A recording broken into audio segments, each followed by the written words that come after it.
अस्सलाम वालेकुम नाज़रीन। स्पेशल ट्रांसमिशन में एक दफ़ो ॿीहर के भलीकार कंदासीं। हेडलाइंस ब्रेक खां पोइ हींअर असां कोशिशि कंदासीं त जेको ज़िलो कंबर शहदाद कोट आहे उन खे डिस्कस कयो वञे ऐं मकानी चूंडुनि जे हवाले सां असां कोशिशि कंदासीं त उते छा सूरत हाल आहे, सियासी तौर ते छा सूरत हाल आहे ऐं पाकिस्तान पीपल्स पार्टी गुज़िरियल 14 सालनि में उते परफॉर्म छा कयो आहे, अवाम के वोट जे बदिले छा ॾिनो वियो आहे ऐं हिन वक़्तु जॾहिं पाकिस्तान पीपल्स पार्टी ऐं ॿियूं पार्टियूं मैदान में लथल आहिनि अवाम खां वोट वठण जे लाइ, त उहे अवाम सां कहिड़ा वाइदा ऐं कहिड़ो मंशूर अवाम आॾो पेश कयो पियो वञे, इन हवाले सां बि ॻाल्हि कंदासीं। पहिरियां जेकॾहिं ॻाल्हि कयूं कंबर शहदाद कोट ज़िले जे हवाले सां त 52 यूनियन काउंसिल्स, 2 म्यूनिसिपल कमेटियूं जिन में कंबर ऐं शहदाद कोट शामिल आहिनि, 7 टाउन कमेटियूं जिन में वारिह, गाजी खावड़, नसीराबाद, वगण, बहराम, मीरो खान, कुबू सईद खान शामिल आहिनि। कंबर तालके में 16 यूनियन काउंसिल शामिल आहिनि।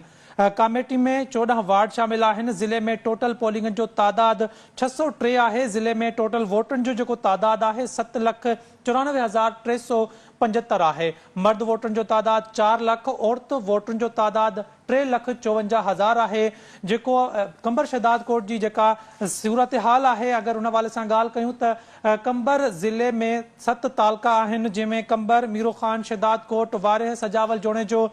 नसीराबाद, कुबो सईद खान शामिल आहिनि। पर पाकिस्तान पीपल्स पार्टी जी परफॉर्मेंस छा रही आहे, जेकॾहिं ॻाल्हि कजे 2008 खां 2022 ताईं पाकिस्तान पीपल्स पार्टी जेका सिंध ते हुकूमत कई आहे ऐं ख़ासि तौर ते 18वीं तरमीम खां पोइ जॾहिं वसीला सिंध हुकूमत हवाले हुया, जॾहिं अख्तियार सिंध हुकूमत हवाले हुया, त उनखां पोइ सिंध हुकूमत केतिरा पावर मकानी चूंडुनि जा जेके नुमाइंदा हुया या मकानी नुमाइंदा हुया, उन्हनि खे केतिरा पावर ॾिना ऐं उन्हनि खे केतिरा इख्तियार ॾिना, त हू जेका ग्राउंड रियलिटीज़ ते जेके चङी तरह वाक़िफ़ हूंदा आहिनि, उन्हनि खे ख़बर हूंदी आहे त कंहिं शहर, कंहिं वार्ड, कंहिं यूसी में केतिरा मसइला आहिनि, छा मसइला आहिनि, त उन्हनि खे प्रॉपर तरीक़े सां हल करे सघिजे। मूंसां गॾु मौजूदु आहिनि वाहिद भट्टी साहब, रिपोर्टर आहिनि शहदाद कोट जा, अल्लाह बख्श कुरैशी, रिपोर्टर नसीराबाद, जॾहिं त अली असगर, रिपोर्टर वारिह मूंसां गॾु मौजूदु आहिनि। अवां टिनी जी वॾी महिरबानी। मां जेकॾहिं शुरूआति कयां वाहिद भट्टी अवां खां, त शहदाद कोट में सियासी सूरत हाल असां पूरो जेको आहे कोशिशि कई आहे त जेतिरा बि ज़िला फेज़ 1 में अचनि पिया उन्हनि खे असां डिस्कस कयूं पिया। अॼु टियों हफ़्तो आहे असांखे स्पेशल ट्रांसमिशन कंदे तक़रीबन हर ज़िले, हर शहर जा जेके बुनियादी मसइला उहे असांखे हिकु जहिड़ा ई नज़र आया आहिनि। यानी ईअं थो लॻे त को कमु न थियो आहे, कंहिं कमु करणु चाहियो ई न आहे। वाहिद ॿुधाइजो त शहदाद कोट में बुनियादी मसइला कहिड़ा आहिनि ऐं उन्हनि लाइ पाकिस्तान पीपल्स पार्टी कहिड़ा क़दम खयां आहिनि।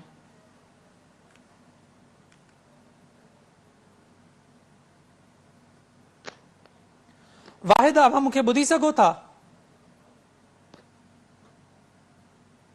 जी, वाहिद भट्टी सां असांजो जेको राब्तो आहे उहो डिस्कनेक्ट थी वियो आहे। मां अल्लाह बख्श कुरैशी ॾे वेंदुसि। अल्लाह बख्श, आगाह कजो त नसीराबाद कंबर शहदाद कोट जो हिकु तालको आहे, उते पाकिस्तान पीपल्स पार्टी पारां का वॾी स्कीम ॾिनी वई हुजे अवामी भलाई जे लाइ, पर उन स्कीम ते कमु न थियो हुजे या उहा स्कीम जेका आहे करप्शन जो शिकार थी वई हुजे। अहिड़ियूं केतिरियूं स्कीमूं आहिनि जेके नसीराबाद खे ॾिनियूं वियूं पर ज़ाया थी वियूं। जी अशफाक साहब, वॾी महिरबानी। असल में वॾी बदकिस्मती इहा आहे त नसीराबाद खे का बि वॾी स्कीम न मिली सघी आहे ऐं नसीराबाद खे जेका हिन वक़्तु वाटर सप्लाई स्कीम आहे जंहिं ते अरबाब रहीम जी गवर्नमेंट में कमु थियो हो, 18 करोड़ रुपयनि जी लागत सां उहा तयारु थी हुई, उहा बि हिन वक़्तु कम जे लाइक़ु न रही आहे। उन मां जेको पाणी अचे थो उहो पाणी पीअण जे लाइक़ु कोन्हे, हार बीज लाइ इस्तेमालु कयो वेंदो आहे, जेको बि हाणे शहरियुनि खे मिलणु महाल थी वियो आहे। शहरी रोज़ानी सरापा एहतिजाज आहिनि। उन खां पोइ हिते तालका हॉस्पिटल जी बिल्डिंग ठहणी आहे, जंहिंखे अॼु 12 साल आहे। 12 सालनि में उहा बिल्डिंग कंप्लीट न थी सघी आहे। शहरी सरापा एहतिजाज बणिजी विया त तालका अस्पताल जी बिल्डिंग मुकमल करे तालका अस्पताल जी सहूलियत ॾियो। उहा तालका अस्पताल बि अॼु ताईं अणपूरी आहे, जंहिंमें कंहिं बि क़िस्म जो सिहत जो शोबो शुरू न थी सघियो आहे ऐं माण्हू हितां जो अवाम, तालके जो अवाम सिहत जी सहूलियतुनि खां हिन वक़्तु बि महरूम आहे। रूरल हेल्थ सेंटर आहे नसीराबाद में, जंहिंमें प्राइमरी हेल्थ जी कंहिं हद ताईं फैसिलिटी आहे, बाक़ी का फैसिलिटी कोन्हे का। जीअं मां ॿुधायां त का बि अहिड़ी वॾी मेगा स्कीम नसीराबाद शहर खे हींअर ताईं न मिली सघी आहे, जंहिं लाइ चइजे त उहा मिली ऐं न ठही सघी। अहिड़ी का बि वॾी स्कीम न मिली आहे। बाक़ी मुख़्तलिफ़ ॻोठनि जा कंहिं वक़्तु को 2-2.5 किलोमीटर रोड ठहियो या किथे को स्कूल जी रिपेयर थी या को स्कूल ठहियो, इन क़िस्म जा के कम एकड़ ॿेकड़ थिया आहिनि। बाक़ी अहिड़ी का mega project mega scheme Nasirabad शहर में न मिली सघी आहे। सब बीठा है तो मसलो तो थे ना। अली असगर मूंखे इहो ॿुधाइजो त वारे जी छा सूरत हाल आहे? छा वारे में बि पाकिस्तान पीपुल्स पार्टी का वॾी स्कीम जेका आहे अवामी स्कीम अवाम जी भलाई लाइ ॾिनी आहे? जेकॾहिं ॾिनी आहे त हुन जी हिन वक़्तु कंडीशन छा आहे? छा अवाम खे उन मां को फ़ाइदो पहुचे पियो? वॾी महिरबानी इश्ताकमंद। जीअं त वार तालुके में पीपुल्स पार्टी अहिड़ी तमामु वॾी स्कीम त कान ॾेई सघी आहे, पर वार शहर पाणी आहे, उन जल जेको आहे उहो खारो आहे। उन खारे जे पाणी हुजण जे करे हितां जेका रहवासी आहिनि उहे ॿार ऐं गॾा काके ऐं पैसनि ते पाणी ख़रीद कंदा आहिनि। मुसलसिल एहतजाज थिया, जंहिंखां पोइ पीपुल्स पार्टी जे MPA नवाब सरदार खान चांडियो तक़रीबन 33 करोड़ जी स्कीम ॾिनी हुई, वाटर सप्लाई जी स्कीम हुई, जेका ADP थ्रू 2018 खां 19 में फाइनल थियणी हुई। उहा हिन वक़्तु 2021 पियो हले। उहा 33 करोड़ स्कीम जेका आहे उहा रोलर जो शिकार आहे, उहा हिन वक़्तु फाइनल न थी सघिया, जंहिं सबबु हितां जेको रहवासी आहे उहो पाणी लप लाइ जेको आहे उहो परेशान आहे। छो त जेको मज़दूर तबिको आहे उहो 600 रुपया 700 रुपया पघारी ते हुन हिकिड़ो मज़दूरी मिले त उहो पाणी 100 रुपए या 200 रुपए पाणी किथां ख़रीद कंदो? पाणी त ॿाड़ो आहे। वरी बाक़ी दफ़ा रहियो ॿियो त पीपुल्स पार्टी अहिड़ी ख़ासि स्कीम न ॾेई सघी आहे। ऐं जेके पंहिंजो टाउन कमेटी जेके बजेट हुई तक़रीबन 1 करोड़ 9 लख रुपया बजेट हुई, उन मां वगड़ टाउन कमेटी ऐं गाजीपुर टाउन कमेटी गुजरल बजेट अलॻि करे हुनखे 10-10 लख रुपया ॾिना विया, जंहिंखां पोइ बाक़ाइदा 99 लख रुपया बजेट थी। ऐं उन खां पोइ बजान 2007 में पीपुल्स पार्टी गवर्नमेंट हुई, हुन में इज़ाफ़ी भर्ती कयूं टाउन कमेटी जे भर्ती कई हुयूं, पर ख़ासि करे कंबर ज़िले में भर्ती कई वयूं। उन में हर हिकु टाउन कमेटी में इज़ाफ़ी भर्ती जे करे हितां जेके मौजूदा जेको गुज़िरियल हुयो पंहिंजो शहर दायूं कंदो रहियो, तमामु दाऊं कंदी रही। असांखे का बि सहूलियत कान्हे आहे, को बि अहिड़ो प्रोजेक्ट न ॾिनो वियो आहे जिन सबबु असांजी हुन सां ॻाल्हि ॿोल्हि थी वई। उन जो चवणो हुयो त बजेट न आहे, 70 खां 75 लख रुपया जेके आहे पघार बि मदद वञे पई, बाक़ी किथां कोन था बचनि ऐं किथां ख़र्चु करायां। पीपुल्स पार्टी ख़ासि हिकिड़ी पाणी ॾेई सघिया। ऐं पीपुल्स पार्टी जे वाहिद भट्टी, अवां खे जेकॾहिं आवाज़ अचे पई त मुंहिंजो सवाल इहो आहे त शहदाद कोट में पाकिस्तान पीपुल्स पार्टी जे साम्हूं जेका आहे उहा अची बीठी आहे ऐं मुखालिफ़त में यानी पाकिस्तान पीपुल्स पार्टी में टिकटनि ऐं सीटनि जे मामले में कुझु इख़्तिलाफ़ साम्हूं आया हुया। छा शहदाद कोट में पाकिस्तान पीपुल्स पार्टी में जेका इहो इख़्तिलाफ़ हुयो ख़तम थी चुको आहे? जीअं त पाकिस्तान पीपुल्स पार्टी में ख़ुदि पंहिंजी पार्टी में ई धड़ाबंदी आहे, जिते उन्हनि खे टिकटनि ते काफ़ी इख़्तिलाफ़ साम्हूं आया हुया। जॾहिं त उन इख़्तिलाफ़ जो सबबु जेको आहे त हिन महिल ताईं पाकिस्तान पीपुल्स पार्टी जा जेके चूंडियल नुमाइंदा आहिनि उहे उन्हनि जी सपोर्ट करण लाइ न आहिनि पहुता। छो त मुख्य वक़्तनि ते हुननि केतिरा ई पंहिंजा काउंसलर काफ़ी दफ़ा लेटर गॾी उन्हनि खे टिकट ॾियण खां पोइ। वाहिद भट्टी, असां सां गॾु मौजूदु रहिजो, असांखे हिते नंढिड़ो ब्रेक वठिणो आहे। ब्रेक खां पोइ पाण इन ॻाल्हि खे हितां कंटिन्यू कंदासीं। नाज़रीन, स्पेशल ट्रांसमिशन जारी आहे, हिते ब्रेक था वठूं।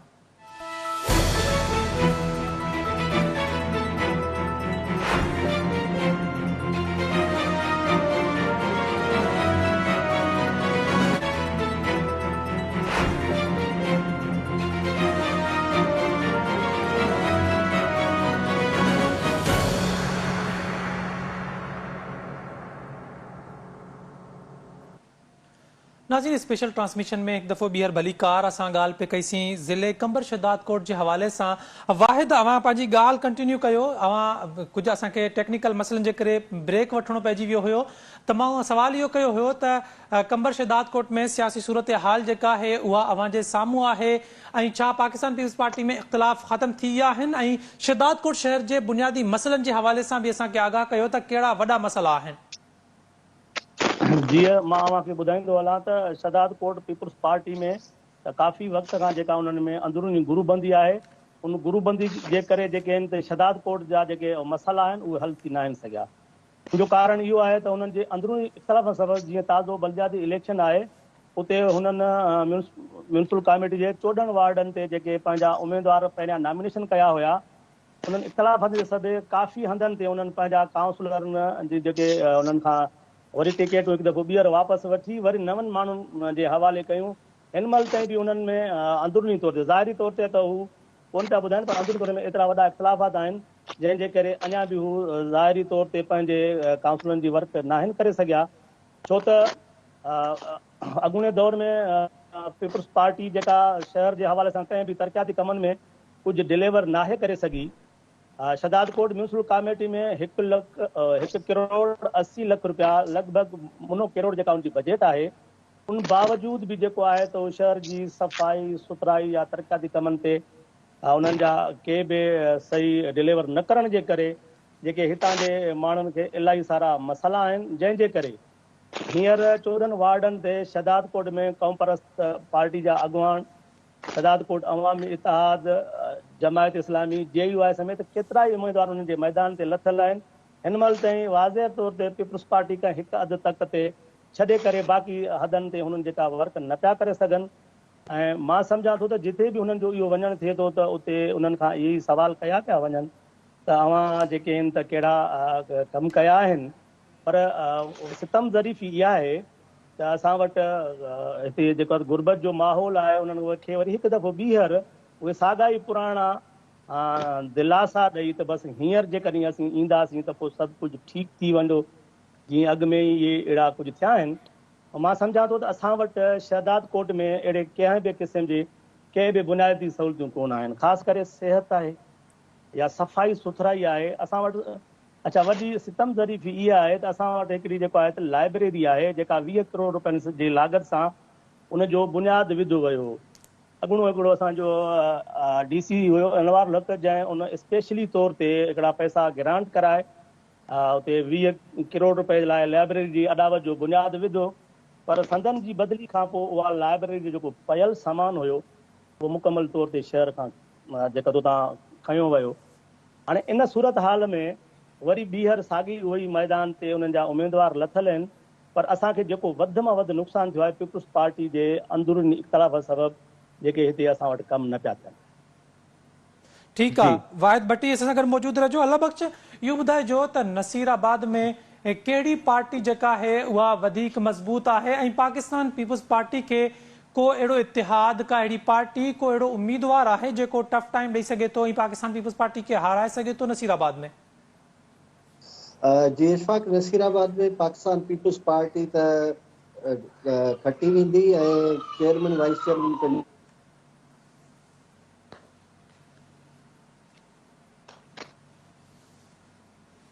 अल्लाह बख़्श, आवाज़ अचे पियो अव्हांखे मुंहिंजो?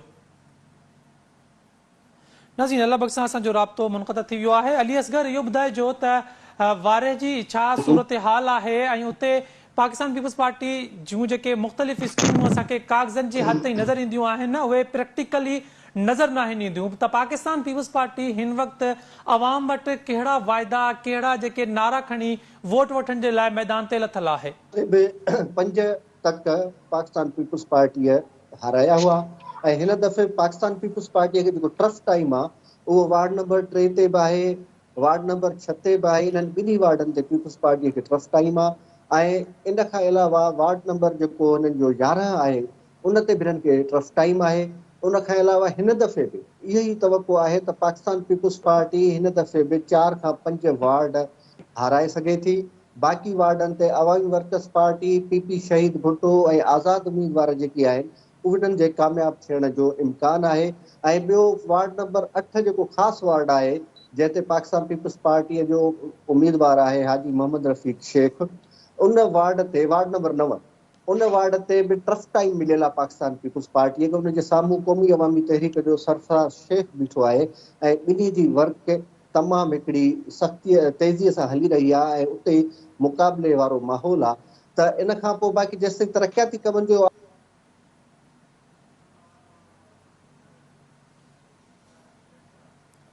नाज़रीन, स्पेशल ट्रांसमिशन जारी आहे। असां ॻाल्हि कयूं पिया अॼु कंबर शहदाद कोट डिस्ट्रिक्ट जी ऐं उते जेके मसइला आहिनि उहे आवाम जे साम्हूं रखण जी कोशिशि कई पई वञे, छो त उते मसइला असां हर प्रोग्राम में इहा ॻाल्हि कंदा आहियूं त सिंध जा जेके भी मसला आहिनि कश्मीर खां कराची खां वठी हलिया वञो छा चवंदा आहिनि वारे ताईं या जंहिं बि पासे हलिया वञो जेकमाबाद ॾिसो थर ॾिसी वठो जंहिं पासे हलिया वञो सिंध जा मसला असांखे साॻिया नज़र ईंदा आहिनि त पाणी न आहे ड्रेनेज सिस्टम न आहे बुनियादी इंफ्रास्ट्रक्चर मौजूदु न आहे जेतिरियूं बि स्कीमूं पाकिस्तान पीपल्स पार्टी अनाउंस कंदी आहे उहा सिर्फ़ु कागज़नि जी कार्रवाई हूंदी आहे उन खां पोइ प्रैक्टिकली असांखे कुझु नज़र न ईंदो अगरि फिल्टर प्लांट जेके आहिनि उहे लॻाया वेंदा आहिनि उहे नाकारा थींदा आहिनि RO प्लांट जेके लॻाया वेंदा आहिनि उहे नाकारा थी वेंदा आहिनि ऐं शहरनि खे साफ़ पाणी पीअण जे लाइ मौजूदु न आहे असां कोशिशि कंदासीं त अञा वधीक डिस्ट्रिक्ट जे हवाले सां जेके बि ॻाल्हियूं आहिनि उहे आवाम ताईं पहुचायूं हिते वक़्तु थियो आहे ब्रेक जो ब्रेक खां पोइ स्पेशल ट्रांसमिशन जो सिलसिलो जारी रखंदासीं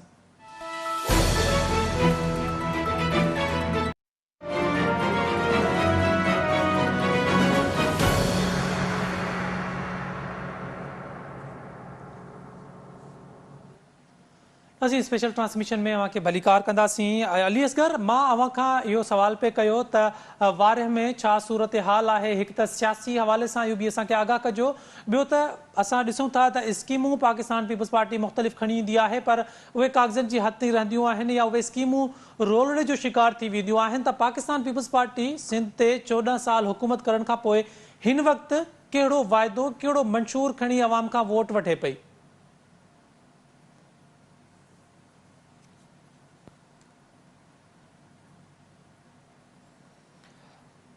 वाहिद भट्टी मां अव्हां ॾे ईंदुमि अली असगर ॾे शायदि आवाज़ मुंहिंजो कोन थो वञे वाहिद इहो आगाह कजो त कंबर शदाद कोर्ट में पाकिस्तान पीपल्स पार्टी जेके टिकटूं ॾिनियूं आहिनि उहे सिर्फ़ु पंहिंजा नवाज़ पॉलिसी तहत ॾिनियूं वियूं आहिनि या जेके आम ग़रीब आवाम आहे आम जेको वर्कर आहे उनखे बि टिकट ॾिनी वई आहे जी मां अव्हांखे ॿुधाईंदो आहियां त पाकिस्तान पीपल्स पार्टी जेके टिकटूं ॾिनियूं ज़ाहिर आहे उहो पीपल्स पार्टी जे ई माण्हुनि खे ॾिनियूं आहिनि पर उहो आम वर्कर त कोन आहिनि हिकिड़ो ई असांजो वर्कर हुयो वार्ड नंबर 1 ते जंहिं इहो एहतजाज कयो त हिते तक़रीबन जेके आहिनि या त पीपल्स पार्टी जे उहिदेदारनि खे टिकटियूं मिलियूं हुयूं या जेके ताक़तवर या पैसे वारा हुया उन्हनि खे पोइ उन्हनि जो नोटिस वठंदे जेको आहे हिकु दफ़ो लिस्ट में नालो रखियो वियो उहो रज़ा मोहम्मद मक्सी जेको ॾाढो ख़ुशि थियो जॾहिं हुन फार्म जमो करायो उन फार्म जमो कराइण खां पोइ वरी उनजो नालो उतां कटिजी वियो वरी कंहिं ॿिए जो नालो अची वियो त अहिड़े क़िस्म सां काफ़ी भेरा जेके आहिनि त पीपल्स पार्टी जे अंदरि ॿुधायोमांव त उहे पंहिंजनि माण्हुनि खे आहिनि त उनजा सभु पीपल्स पार्टी जा ई माण्हू पर वर्कर कोन्हे हिकिड़ो ई वर्कर हो जंहिंखे टिकट ॾियण खां पोइ वापसि वरिती वई ऐं हिते मां तव्हांखे इहो बि ॿुधाईंदो हलां त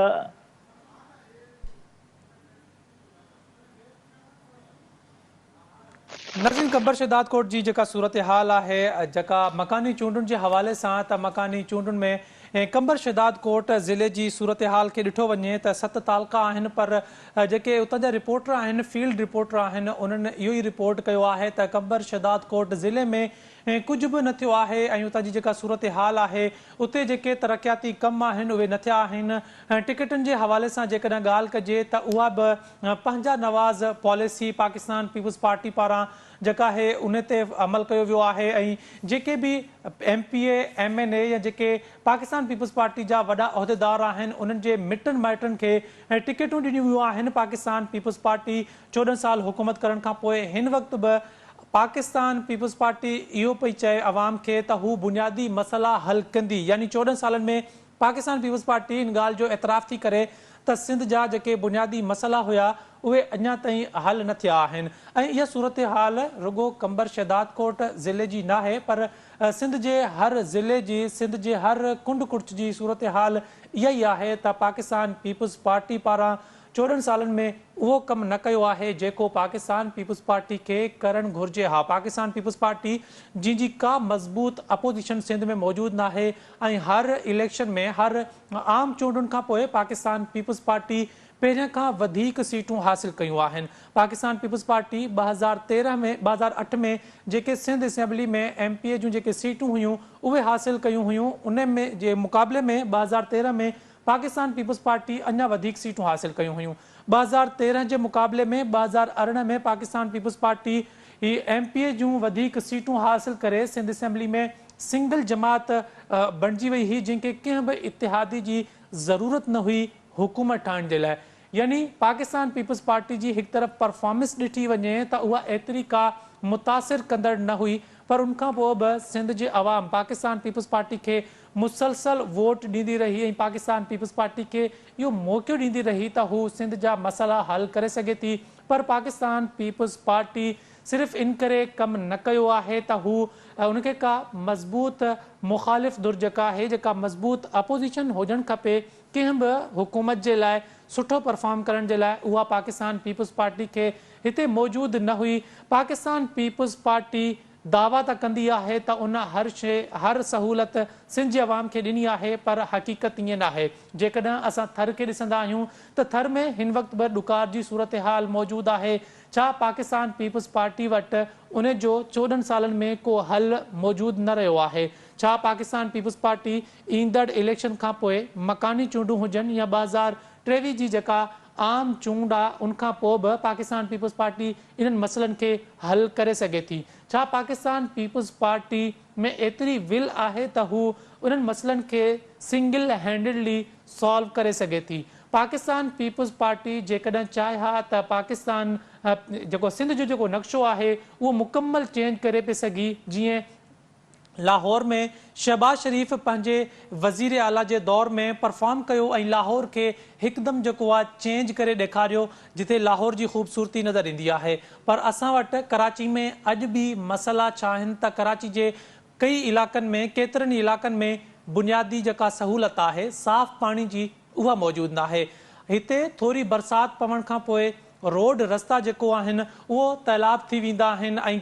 केतिरा ई ॾींहं रोडनि ते पाणी बीठल नज़र ईंदो आहे, जेके मकानी इदारनि जो कमु आहे। पर छा पाकिस्तान पीपल्स पार्टी जेका सभ खां वधीक क्रेडिट वठंदी आहे 18वीं तरमीम जो, 18वीं तरमीम में इहो सिर्फ़ु न हुयो त वफ़ाक़ सूबनि खे पावर ॾींदी, पर सूबा उन खां पोइ मकानी इदारनि खे वधीक मज़बूत कंदा। छो त मकानी इदारा जेके आहिनि उहे जमहूरियत जी ख़ूबसूरती हूंदा आहिनि ऐं जमहूरियत में नई जेका लीडरशिप असांखे मिलंदी आहे उहा मकानी चूंडुनि जे नतीजे में मिलंदी आहे। पर पाकिस्तान पीपल्स पार्टी ईअं लॻंदो आहे त न सिर्फ़ु पाकिस्तान पीपल्स पार्टी पर पाकिस्तान जूं जेतिरियूं बि सियासी पार्टियूं आहिनि उहे मकानी चूंडुनि कराइण खां लवाईंदियूं आहिनि। उन्हनि खे शायदि ख़ौफ़ हूंदो आहे त जेके आम आवाम आहे, जेको ग़रीब आहे, मकानी चूंडुनि जे नतीजे में अॻिते ईंदो त उनजे लाइ ख़तरो साबित थी सघे थो। त साॻी सूरत हाल सिंध में पाकिस्तान पीपल्स पार्टी सां बि रही आहे त पाकिस्तान पीपल्स पार्टी मकानी चूंडुनि खां